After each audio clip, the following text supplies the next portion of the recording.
नमो भगवते वासुदेवाय।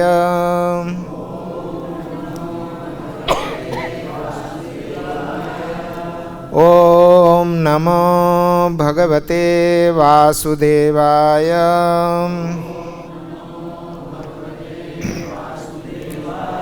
ओम नमो भगवते वासुदेवाय।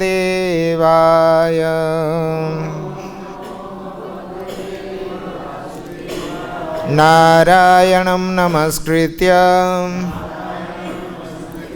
नरं चैव नरोत्तमं देवीं सरस्वतीं व्यासं ततो जयमुदीरयेत्। नष्टप्रायेषु भद्रेषु नित्यं भागवत सेवया भगवती उत्तम श्लोके भक्तिर्भवति नैष्ठिकी।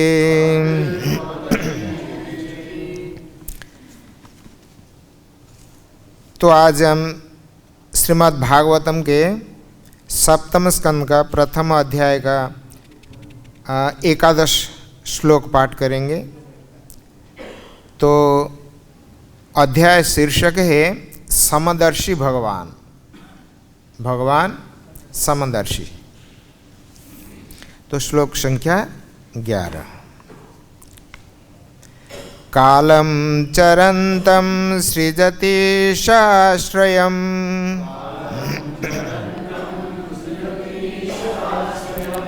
प्रधानपुंभ्यां नरदेव सत्यकृत्।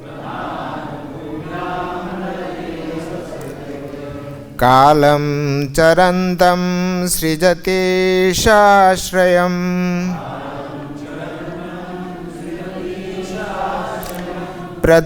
प्रधानपुंभ्यां नरदेव सत्यकृत्। शब्दार्थ।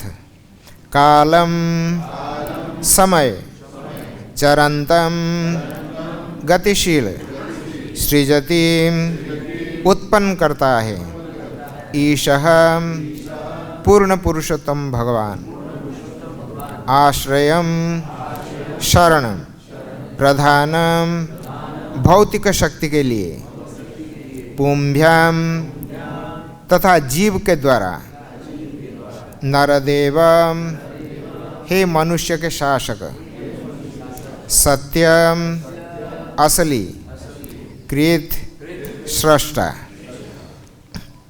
अनुवाद एवं भावार्थ श्रील प्रभुपाद जी के द्वारा अनुवाद। हे महान राजा, नहीं मैं पढ़ रहा हूँ पहले। हे महान राजा, भौतिक तथा आध्यात्मिक शक्तियों के नियंता पूर्ण पुरुषोत्तम भगवान, जो संपूर्ण ब्रह्मांड के सृष्टा है, काल की सृष्टि करते हैं, जिससे भौतिक शक्ति तथा जीव काल की सीमा के भीतर परस्पर क्रिया कर सकें। इस प्रकार परम पुरुष न तो कभी काल के अधीन होता है, न ही भौतिक शक्ति अर्थात माया के अधीन होता है। आप लोग अनुच्चारण करेंगे। हे महान राजा, भौतिक तथा आध्यात्मिक शक्तियों के नियंता पूर्ण पुरुषोत्तम भगवान, जो संपूर्ण ब्रह्मांड के सृष्टा है, काल की सृष्टि करते हैं, जिससे भौतिक शक्ति तथा जीव काल की सीमा के भीतर परस्पर क्रिया कर सकें। इस प्रकार परम पुरुष न तो कभी काल के अधीन होता है, न ही भौतिक शक्ति माया के अधीन होता है। तात्पर्य। किसी को कभी भी यह नहीं सोचना चाहिए कि भगवान काल पर निर्भर करते हैं। वे वास्तव में ऐसे स्थिति उत्पन्न करते हैं जिससे प्रकृति कार्य करती है और जिससे बद्धजीव प्रकृति के अधीन आ जाता है।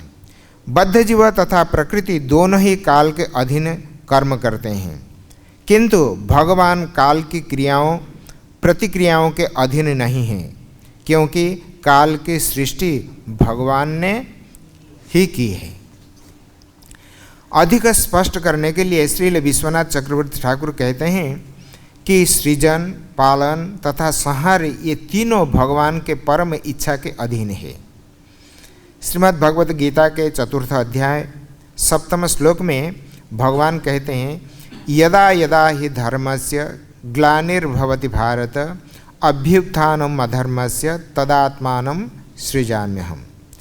हे भरतवंशी, जब जब धर्म की हानि होती है और अधर्म की प्राधान्यता होने लगती है, तब तब मैं स्वयं अवतरित होता हूँ, क्योंकि पूर्ण पुरुषोत्तम भगवान कृष्ण सबके नियंता है। अतएव वे जब जब प्रकट होते हैं तो काल की सीमाओं में बंधे नहीं होते। जन्म कर्म चमे दिव्यम। इस श्लोक में कालम चरंतम सृजति ईश आश्रयम पद सूचित करता है कि चाहे सत्वगुण का प्राधान्य हो या रजोगुण का अथवा तमोगुण का, यद्यपि भगवान काल के भीतर कार्य करते हैं, किंतु हमें यह नहीं सोचना चाहिए कि भगवान काल के अधीन है। काल उनके अधीन है, क्योंकि वे इसका सृजन एक निश्चित विधि से कर्म करने के लिए करते हैं। वे कर्म को काल के नियंत्रण में नहीं करते हैं। भौतिक जगत की सृष्टि तो भगवान की एक लीला मात्र है। हर वस्तु उनके पूर्ण नियंत्रण में रहती है, क्योंकि सृष्टि का जन्म तब होता है जब रजोगुण प्रधान होता है। अतः भगवान रजोगुण को सुविधाएं प्रदान करते हैं कि करने के लिए आवश्यक काल की सृष्टि करते हैं। इसी प्रकार वे पालन तथा संहार के लिए आवश्यक कालों का सृजन करते हैं। इस प्रकार यह श्लोक प्रतिपादित करता है कि भगवान काल की सीमाओं के भीतर नहीं है। जैसा कि ब्रह्म संहिता में कहा गया है, ईश्वरः परमः कृष्णः, परम कृष्ण नियामक, कृष्ण परम नियामक है। सच्चिदानंद विग्रह, उनका शरीर आनंदपूर्ण तथा आध्यात्मिक है। अनादि, वे किसी के भी अधीन नहीं है। जैसे कि भगवान ने भगवत गीता में 7 अध्याय की 7 श्लोक में पुष्टि की है कि मत्तः परतरम नान्यत किंचिदस्ति धनंजय। हे धन के विजेता अर्जुन, कोई भी सत्य मुझसे श्रेष्ठ नहीं है। कोई भी वस्तु कृष्ण से बढ़कर नहीं है, नहीं हो सकती, क्योंकि वे प्रत्येक वस्तु के नियंत्रक तथा स्रष्टा है। मायावादी दार्शनिकों का कहना है कि यह जगत मिथ्या है, अतएव हमें इस मिथ्या सृष्टि की परवाह नहीं करनी चाहिए। ब्रह्म सत्यम जगन मिथ्या, किंतु यह सही नहीं है। यहाँ पर सत्यकृत कहा गया है, अर्थात सत्यम परम द्वारा जो भी उत्पन्न किया जाता है वो मिथ्या नहीं कहा जा सकता। सृष्टि का कारण सत्य है, अतएव कारण का प्रकार्य किस तरह मिथ्या हो सकता है। सत्यकृत शब्द का व्यवहार ही यह प्रतिपादित करने के लिए किया गया है कि भगवान द्वारा उत्पन्न प्रत्येक वस्तु वास्तविक है, मिथ्या नहीं। भले ही सृष्टि क्षणिक हो, किंतु यह मिथ्या नहीं है।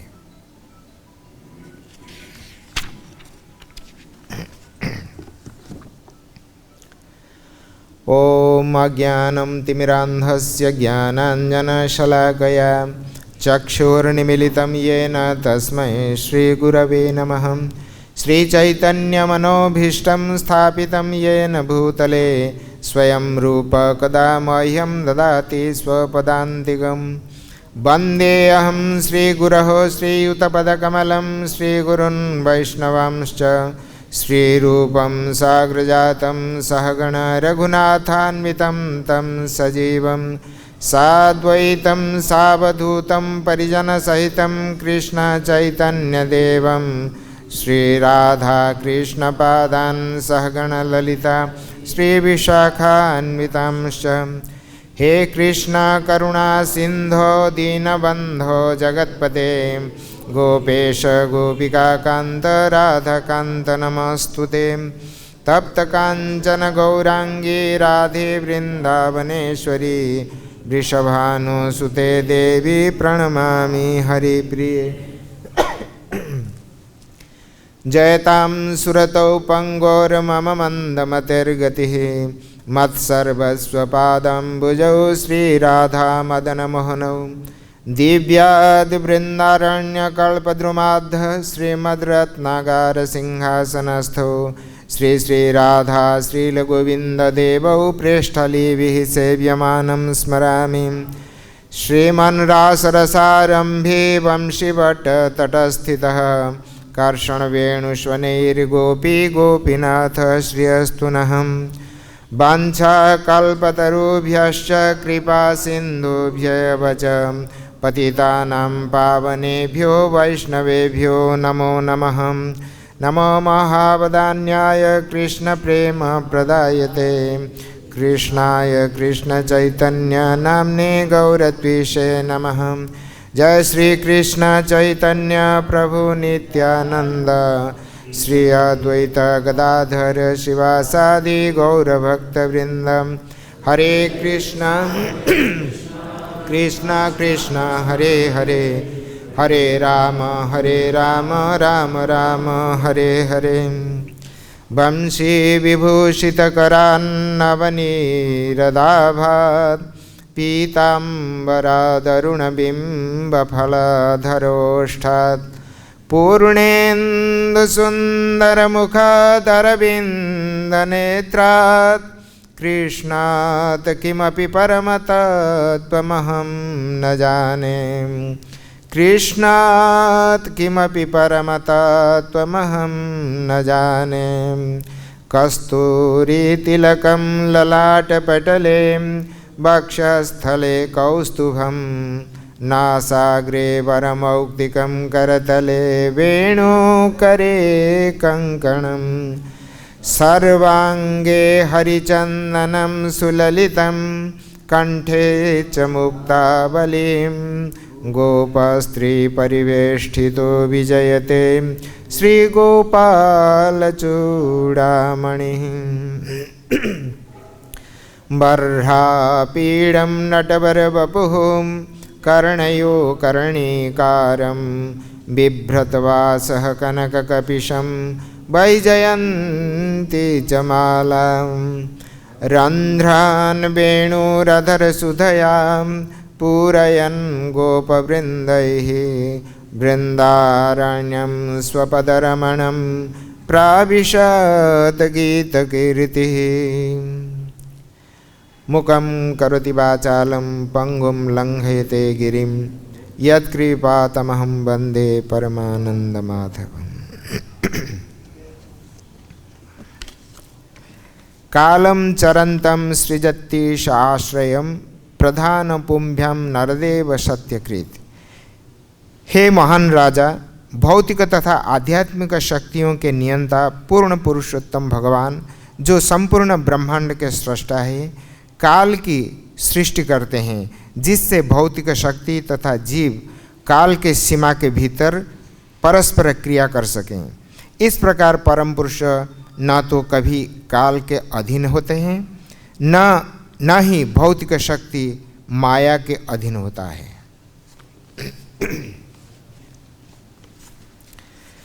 तो पूर्व अध्याय में, पूर्व स्कंध में, षष्ठ स्कंध के अंतिम अध्याय में हम लोग सुनते आ रहे हैं कि किस प्रकार दिति अपने दोनों पुत्रों के वध के उपरांत प्रतिशोध व बदला लेने के लिए किस प्रकार उन्होंने व्रत धारण किए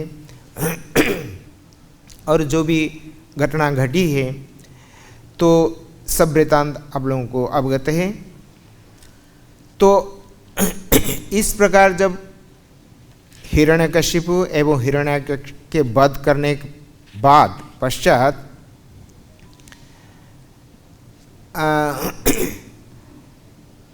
परीक्षित महाराज वो सोचने लगे, उनके मन में शंका हुई कि कैसे भगवान कहते हैं कि मैं समदर्शी हूँ, समहम, प्रभुपाद जी ने कहते हैं तात्पर्य में, समहम सर्वभूतेषु न मे द्वेषस्ति न प्रियः।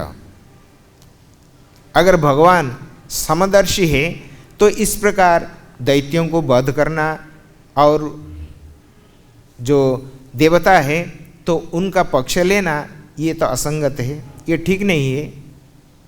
क्योंकि सम का अर्थ वही होता है सभी के प्रति समान भाव पोषण करना। तो यहाँ तो दैत्य असुरों को विनाश करते हैं और जो देवता उनके प्रिय है तो उनके पक्ष में सब कुछ कर लेते हैं। इस प्रकार जब शंका हुई तो परीक्षित महाराज प्रश्न सुखदेव गोस्वामी से किए, हे प्रभु बतलाइए कि इसका कारण, ये इसका रहस्य क्या है, मुझे मैं असमंजस में पड़ गया हूँ, आप इसका समाधान करिए। लेकिन सुखदेव गोस्वामी एक एक करके तो उनका सारे शंकाओं का निवारण किए। वास्तव में भगवान ये कभी असमदर्शी नहीं होते हैं, ये हमेशा समदर्शी है, समदर्शी। क्योंकि उनको ना अपना प्रयोजन के लिए, अपना स्वार्थ सिद्ध के लिए कुछ संसार में कुछ प्राप्त करना है, तो ऐसी बात नहीं है। क्योंकि वो पूर्ण काम है, वो आत्माराम है। संसारी जीव इस प्रकार सोचते हैं कि ये मेरे प्रयोजन का विषय है, तो उसको प्राप्त करने के लिए जो भी साधना अपनान पड़े तो उसको मैं करूँगा, चाहे वो परिणाम शुभ हो या अशुभ हो। लेकिन भगवान ऐसे ही नहीं, क्योंकि वो कहते हैं कि न मे कर्माणि लिम्पन्ति न मे कर्म फले स्पृहा। मुझे कोई भी कर्म लेपायमान नहीं करता है, क्योंकि कर्म में मेरी स्पृहा नहीं है। क्योंकि कुछ प्राप्त करना हो तो उस चीज़ के, उस वस्तु के प्रति मेरी स्पृहा होता। लेकिन ऐसे ही नहीं है, भगवान सबको प्राप्त कर चुके हैं। तो इसलिए भगवान का एक ही है, क्या है, पुरुष, पूर्णत्वात् पूरी शयनात्वा। पुरुष का अर्थ होता है पूर्ण, जो पूर्ण है। तो पूर्ण वस्तु और कुछ जो सब कुछ प्राप्त कर लिया है, तो फिर उनको और कुछ प्राप्त करने के लिए नहीं, तो फिर स्पृहा कहाँ आएगी, स्पृहा नहीं हो सकती। लेकिन जो अपूर्ण वस्तु, वो और कुछ जो बाकी रह गए, तो उसको प्राप्त करने के लिए उनके मन में स्पृहा होती है। लेकिन भगवान ऐसे ही नहीं है। तो इसलिए वो पूर्ण काम है, आत्माराम है, हमेशा आत्मा में रमण करते हैं। संसार, हम लोग सांसारिक जीव हमारे दृष्टि में जो अच्छे हैं, तो उसमें हम अधिक अभिनिविष्ट हो जाते हैं। उसको प्राप्त करने के लिए सारा जीवन, सारा जिंदगी बिता देते हैं। लेकिन अंततगत्वा कुछ भी हाथ में नहीं आता है, सब व्यर्थ, मोघाशा मोघ कर्माण, कुछ भी लाभ हमको प्राप्त नहीं होता है, नुकसान ही नुकसान, क्षति ही क्षति। इसलिए उपनिषद में एक मंत्र आता है, कहते हैं यह चेद अवेदित तद सत्यमस्ति न चेद यह अवेदिन महति विनष्टि भूतेषु भूतेषु विचिन्त्य धीरा प्रेत्यात्म अस्माद् लोकात्। ऐसे कहते हैं कि यह चेद अवेदित, यह मतलब अस्मिन शरीर स्थित्वा, इस शरीर में रहते हुए, इस संसार में रहते हुए वो वस्तु को, परमात्म तत्व वस्तु को, आत्म तत्व वस्तु को प्राप्त कर लेना चाहिए। आगे क्या होगा उसके भरोसा कोई नहीं है, कोई भरोसा नहीं है। अगला क्षण में क्या होने वाला है हमको पता नहीं है। तो इसलिए जब तक सांस है, इसी जन्म में, इसी शरीर में रहते हुए उस वस्तु को प्राप्त करना। अन्यथा अगर नहीं कर पाओगे बहुत बड़ी क्षति है, महती विनष्टि, बहुत बड़ी क्षति, अपूरणीय क्षति। उसको जन्म जन्मांतर में आप उसको पूरा नहीं कर सकते। न जाने किस प्रकार योनि में हमको चले जाना पड़ेगा, क्योंकि अपने अपने साधन का अनुरूप मृत्यु समय में हमारी परीक्षा होती है। उस मृत्यु समय में आप किस वस्तु का स्मरण करते हुए शरीर को त्यागते हैं, तो यही सबसे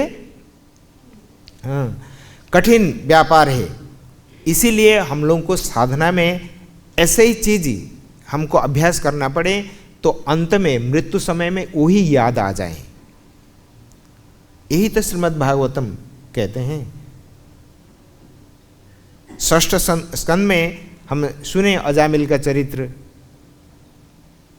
यही हमें, उसमें अजामिल एक बहुत बड़े नैष्ठिक ब्राह्मण परिवार में जन्म हुए, किंतु संग दोष से वो अपना स्थिति से गिर गए। लेकिन फिर भी पूर्व स्मृति को वो स्मरण करते हुए भगवान ऐसे ही माने भगवान को उद्देश्य करके उन्होंने नारायण शब्द उच्चारण नहीं किया। जब यमदूत ने उनको लेने आए भयभीत से, अपना पुत्र जो अपना लाडला था तो उसका नाम नारायण रखे थे, तो उसका नाम उच्चारण कर लिया।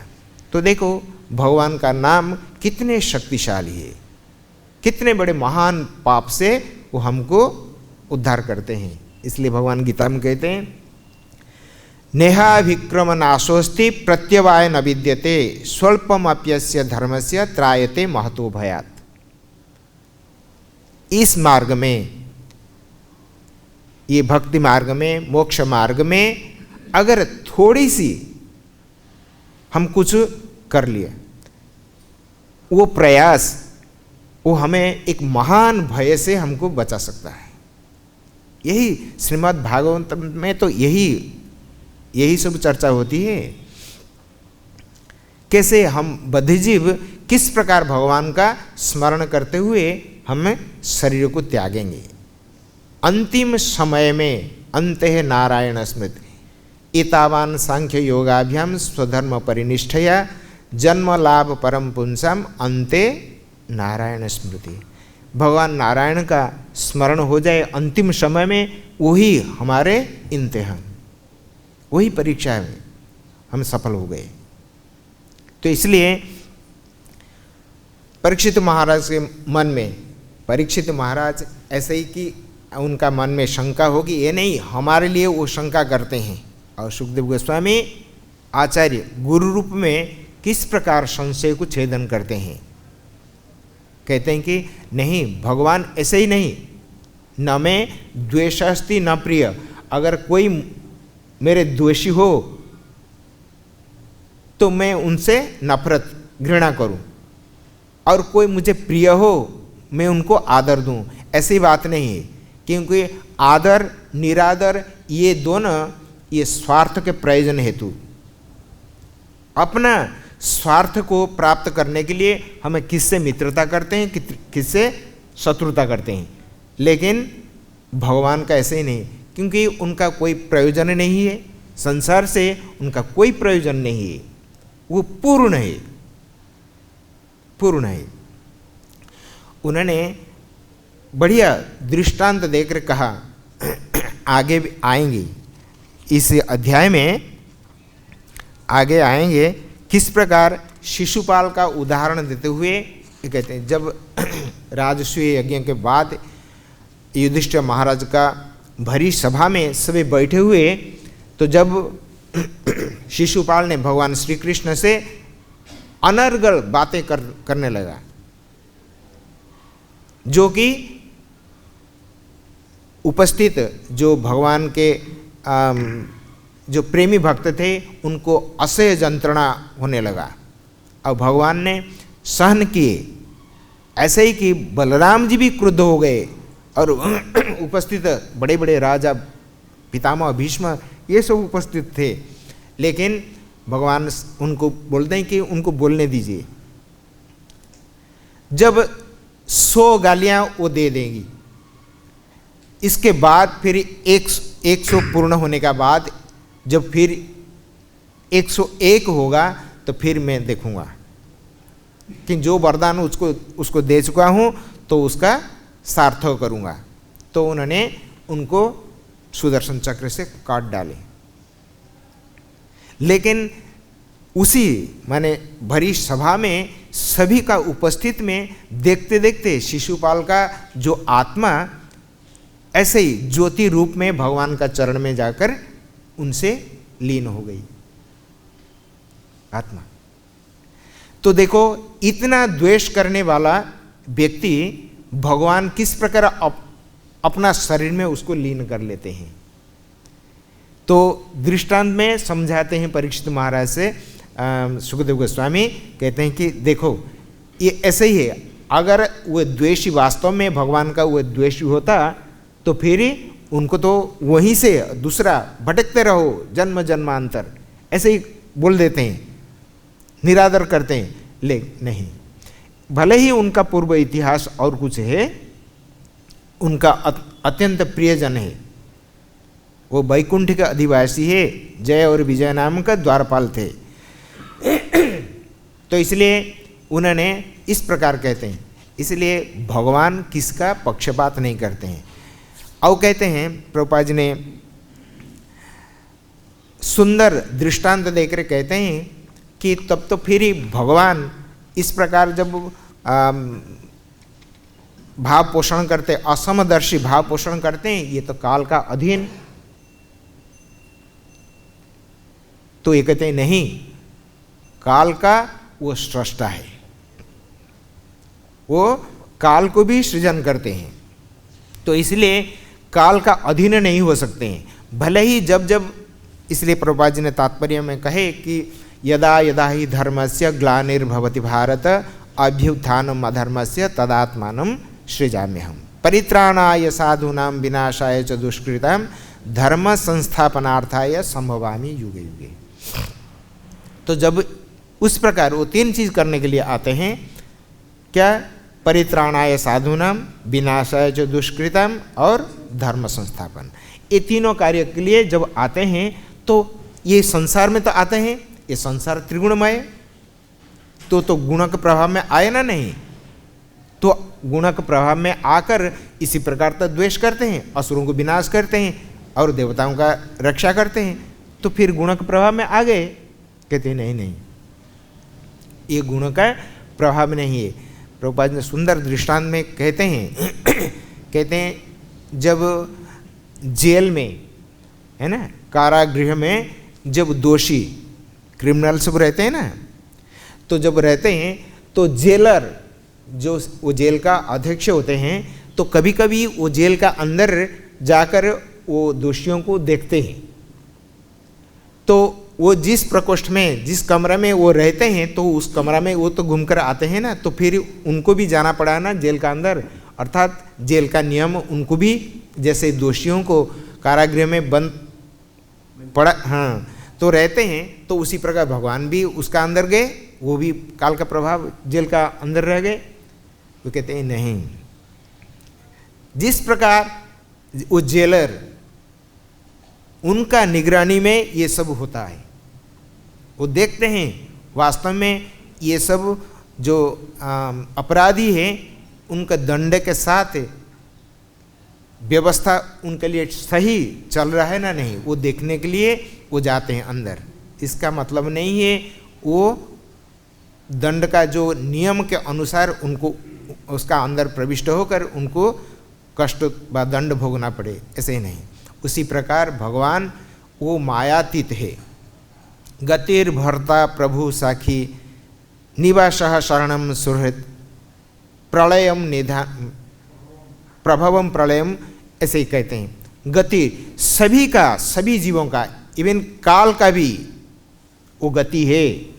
काल को भी वो ठिकाने लगाते हैं, वो काल का बंधन में नहीं आते हैं, काल उनका अधीन है। हमेशा काल दोनों हाथ जोड़कर उनका सामने खड़े हैं, प्रभु आदेश हो। तो इसलिए श्रीमद् भागवतम का 11वां स्कंद में भी ऐसे ही कहा गया कि किस प्रकार काल भगवान से किस प्रकार भयभीत है ना। भीषा अस्मात् बात पवते भीषो देति सूर्य भीषा इंद्रश्च अग्निश्च मृत्युर्धावति पंचम।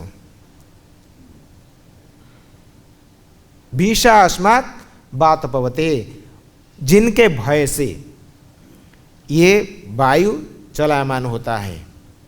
भीषो देति सूर्य, सूर्य जिनके भय से एक पल, एक निमिष अविलंबे वो अपना गति को बनाए रखते हैं, कभी विलंब नहीं करते हैं। अगर एक क्षण विलंब हो गया ना, सृष्टि में बहुत बड़ा माने विपर्य हो जाएगा।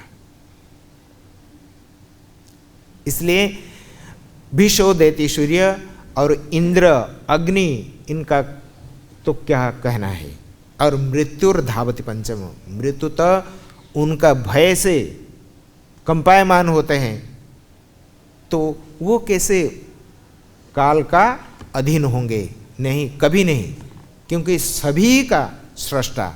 इसलिए भगवान प्रभुपाद जी ने तात्पर्य में लेके ईश्वरः परम कृष्णः सच्चिदानंद विग्रह, अनादिर शब्द प्रयोग करने के लिए प्रभुपाद जी ने ये श्लोक अवतार किए कि अनादिर आदिर गोविंद सर्व कारणम कारण,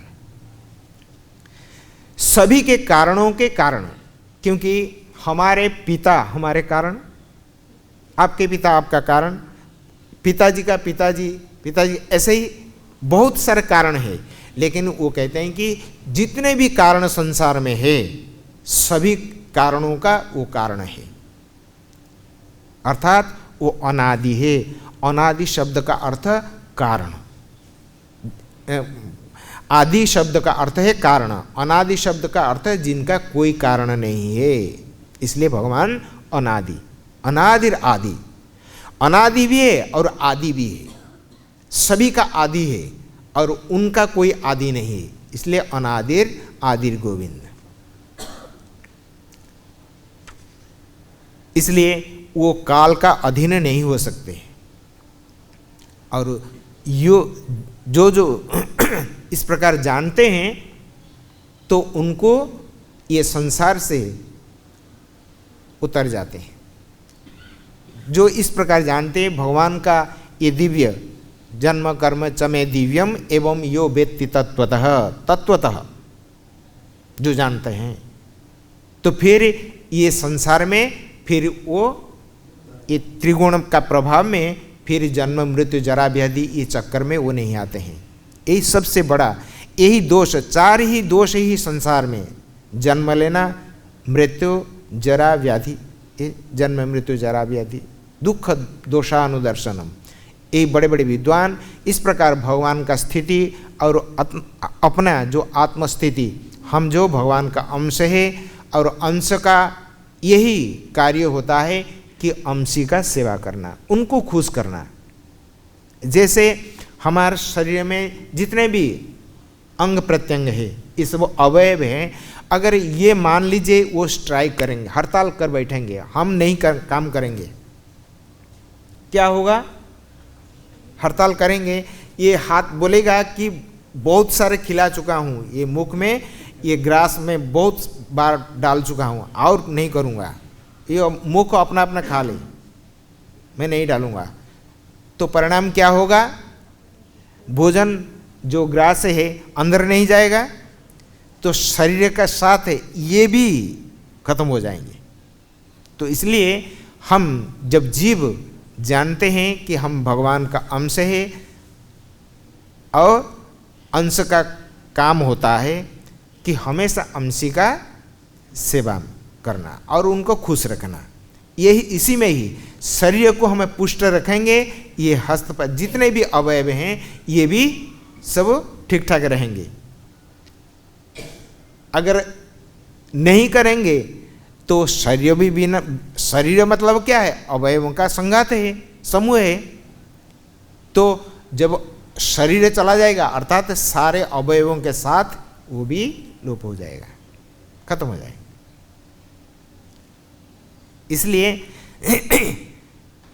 जो जानते हैं भगवान का इसी प्रकार स्थिति, वो सच्चिदानंद विग्रह है, उनको तुष्ट व संतोष हम जीव का परम कल्याण का उपाय है, साधन है। इसलिए उनसे हम हमेशा प्रार्थना करना चाहिए भगवान से, क्योंकि ऐसे ही भगवान का अगर कृपा न हो तो जीव के पक्षे भगवत धाम भगवान के पास जाना मुश्किल है। स्वयं भगवान कहते हैं कि आप कितने भी जुगाड़ कर लीजिए, अधिष्ठानम तथा कर्ता करणम च पृथक विधम विविधाश्च पृथक चेष्टा, आपने सब प्रकार उपकरण सरंजाम सब इकट्ठा कर लिया, अगर भगवान का उसमें सैंक्शन नहीं है, अनुमति नहीं है, तो फिर वो काम बन नहीं पाएगा। तो इसलिए उनको खुश करने के लिए प्रार्थना आवश्यक है। बड़े बड़े मुनि ऋषि भगवान गीता में कहते हैं ना, न मे विदुः सुरगणा प्रभवम न महर्षय अहम आदिर ही देवानम। तो कहते हैं अहम सर्व न मे विदुः सुरगणा, ये बड़े बड़े देवता मुनि ऋषि भगवान का प्रभाव उत्पत्ति को नहीं जानते हैं, क्योंकि पुत्र कभी अपना पिता, संतान कभी अपना पिता का उत्पत्ति विषय में नहीं जानता है। अगर वो नहीं बताएंगे, माँ बाप अगर अपने संतान को अपने जो उत्पत्ति का विषय में नहीं बताएंगे, उसको ज्ञान नहीं होता। उसी प्रकार बड़े बड़े मुनि ऋषि जो कि हमेशा ध्यान लगाकर बैठे हैं, तो वो भी भगवान का पार नहीं पा पाते, उनका कृपा बिना। इसलिए जब प्रारंभ में भगवान ने कहा कि मैं अकेले अभी मैं क्रीड़ा करना चाहता हूँ, तो एक हम बहुश्याम प्रजाएं, मैं एक हूँ, मैं अनेक हो जाऊँ। लेकिन उनका जो इच्छा शक्ति है, अनेक भगवान के अनेक शक्तियाँ है ना। तो उपनिषद में कहा परास्य शक्तिर विविधैव श्रूयते, तो अनेक शक्तियाँ हैं। वो शक्तियाँ केवल हाथ जोड़कर खड़ी हैं कि कब प्रभु का आदेश होगा, किस प्रकार प्रयोजन के लिए हमको आदेश करेंगे, तो ऐसे ही खड़ी हैं। तो जब एक थे तो उनका इच्छा हुई कि मैं अनेक हो जाऊं, तो फिर वो सब सृष्टि करने लगे। तो पहला सृष्टि उन्होंने ब्रह्मा जी को किया। तो ब्रह्मा जी जब कमल का, भगवान का गर्भदक्षाई विष्णु, कारणदक्षाई विष्णु का नाभि कमल से जब उत्पन्न हुए, तब उन्होंने देखा चारों ओर अंधकार ही अंधकार, मुझे क्यों उत्पन्न किए भगवान ने, तो क्या प्रयोजन है, उनका प्रयोजन का क्या मैं समाधान बा, उनका प्रयोजन सिद्ध करूँगा मैं। तो इस प्रकार जब उन्होंने कुछ समझ नहीं पाए, भगवान ने उनको निर्देश दिए, तद्धि तप, ऐसी तपस्या करो, तपस्या करो। इस प्रकार जो कहे, वास्तव में तपस्या से ही तपसा चियते ब्रह्म, तो भगवान को हम जान सकते हैं तपस्या कर, क्योंकि हमारे अंदर जो मलिनता है, वो मलिनता ही हमारे भगवान के साक्षात्कार में ये रुकावट है। तो तपस्या द्वारा, जैसे हम सोने को आभूषण बनाने के लिए तो आग में डाल देते हैं, तो उसमें जो भी मिश्रित द्रव्य है, जो मलिनता है, वो सब भस्मीभूत हो जाते हैं। लेकिन सोना वो कभी भस्मीभूत नहीं होता है। इसीलिए संसार में सोने का इतने भाव है, इतना मूल्य है। तो इसलिए जब सोने को उसमें डाल देते हैं, वो बिल्कुल माने शुद्ध होकर और चमकता हुआ फिर अपना प्रयोजन अनुरूप वो आभूषण बनाते हैं। तो उसी प्रकार जब हम तपस्या करते हैं, हम भोग से ही परेशान है, तपस्या से परेशान नहीं है। तपस्या से हम सुखी होंगे, तपस्या से सुखी होंगे, लेकिन हम लोग ठीक विपरीत सोचते हैं, बढ़िया खाएंगे, शरीर को पुष्ट रखेंगे, लेकिन ये मानसिक ये भ्रांति है। ज़्यादा खाने से, बढ़िया खाने से आप स्वस्थ रहेंगे, आपका शरीर स्वस्थ रहेगा, ये बात नहीं है। तपस्या के द्वारा ही देखो, ध्रुव महाराज तपस्या की, प्रहलाद कितना कष्ट उठाए, तब तो भगवान का इतने कम उम्र में मात्र 6 साल का तप किए, तो उससे भगवान का दर्शन मिल गया। तो इसलिए भगवान इस प्रकार प्रार्थना से वो बहुत खुश होते हैं, क्योंकि वो चाहते हैं इस प्रकार, क्योंकि हमारे अंदर जो भगवान से मिलने का जो उपाय है, वो उपाय में रोड़ा कौन है? हाँ, अहंकार। हमारे अहंकार द्वारा ही ये सब भोग फोग सब उसमें आ जाते हैं, है ना, अहंकार है। तो अहंकार को नष्ट करने के लिए प्रार्थना का जरूरी है, प्रार्थना का जरूरी है। प्रार्थना क्या है ना, जब आप पूरा नीचे हो जाते हैं और दूसरे का उत्कर्ष को आप बहुत सम्मान देते हैं, तो फिर भगवान वो आशीर्वाद, ये जो प्रार्थना भगवान के लिए कोई उपयोगी नहीं है। हमने भगवान का उद्देश्य में वो प्रार्थना की, लेकिन परिणाम भगवान का ऊपर नहीं है, परिणाम हमारे ऊपर आएगा। इससे हमारा अहंकार चूर्ण चूर्ण हो जाते हैं। इसलिए रूप गोस्वामी जो कि महाप्रभु स्वयं भगवान का प्रत्यक्ष शिष्य है, उन्होंने एक सुंदर स्तुति, भगवान की स्तुति करके प्रार्थना करते हैं, कृष्ण देव भवंतम वंदे। जबकि उनको सारे अनुग्रह भगवान का प्राप्त है, महाप्रभु का अत्यंत प्रिय हो। कहते हैं यद्यपि समाधिषु विधिरपि पश्यति न त्वयि, यद्यपि समाधिषु विधिरपि पश्यति न तव नखाग्र मरीचिम इदमी छामेनि निशम्य तवाच्युत तदपि कृपाद्भुत बीचे। ये कहते हैं कि मैं जानता हूँ, सुना हूँ कि युग युग धरी, मतलब अनेक समय, बहुत काल तक ब्रह्मा जी ने तपस्या करके भगवान का अंगुली का नख का अग्रभाग को भी दर्शन नहीं कर पाते हैं।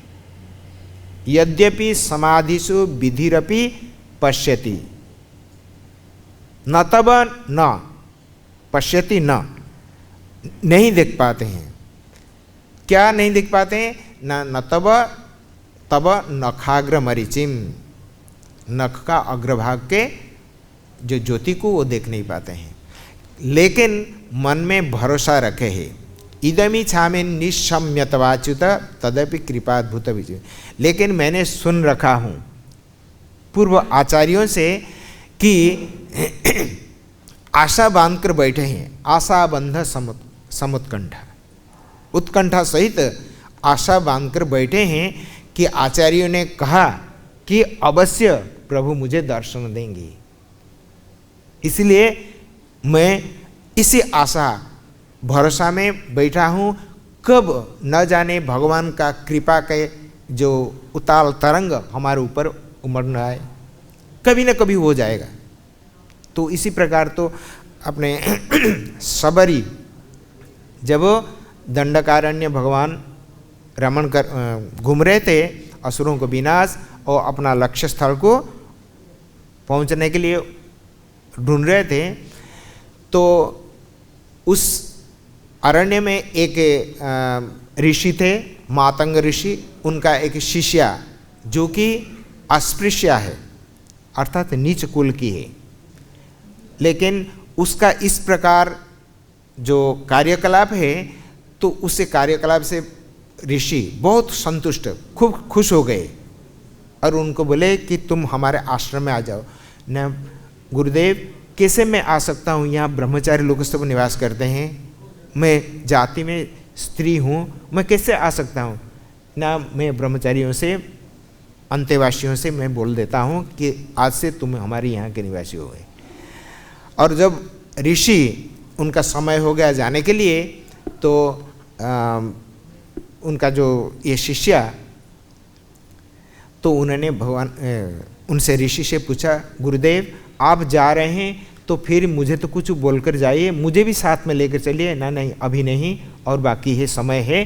तो कुछ देर के बाद भगवान आएंगे, भगवान श्री राम अपना पत्नी एवं अपने अनुज के साथ आएंगे, आप उनका दर्शन करके फिर मेरे पास आओगे। तो उसी दिन से उन्होंने गुरु जी का जो वाक्य था उसको स्मरण करते हुए अब आएंगे, कब आएंगे, इस प्रकार स्मरण करते करते पूरा जीवन बिता दिए। जब अंतिम समय होने लगा तो फिर भगवान स्वयं उनका इच्छा को समझ पाए और उनको दर्शन दिए। तो इस प्रकार ये कहते हैं कि प्रार्थना से भगवान बहुत खुश होते हैं, बहुत खुश होते हैं, क्योंकि प्रार्थना से हमारा अहंकार टूटता है, तो फिर हम शुद्ध होते हैं। इस प्रकार ये तो समदर्शी भगवान किस प्रकार ना किसी से द्वेष करते हैं, ना असुरों को नाश करते हैं। तो इससे हम देखा कि शिशुपाल भगवान का शरीर में प्रविष्ट हो गया। तो अर्थात अगर वो द्वेष करते हैं तो फिर उनको अपना शरीर में नहीं समाते हैं, अर्थात उनका कोई द्वेष नहीं है, वो समदर्शी है,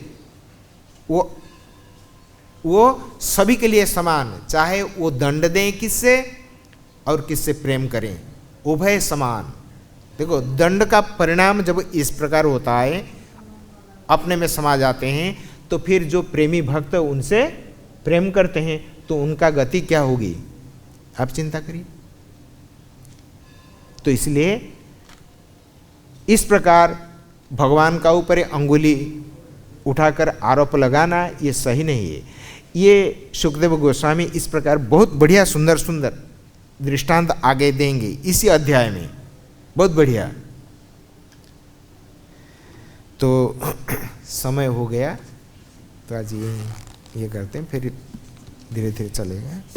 अगर कोई कमेंट्स हो और कोई क्वेश्चंस हो।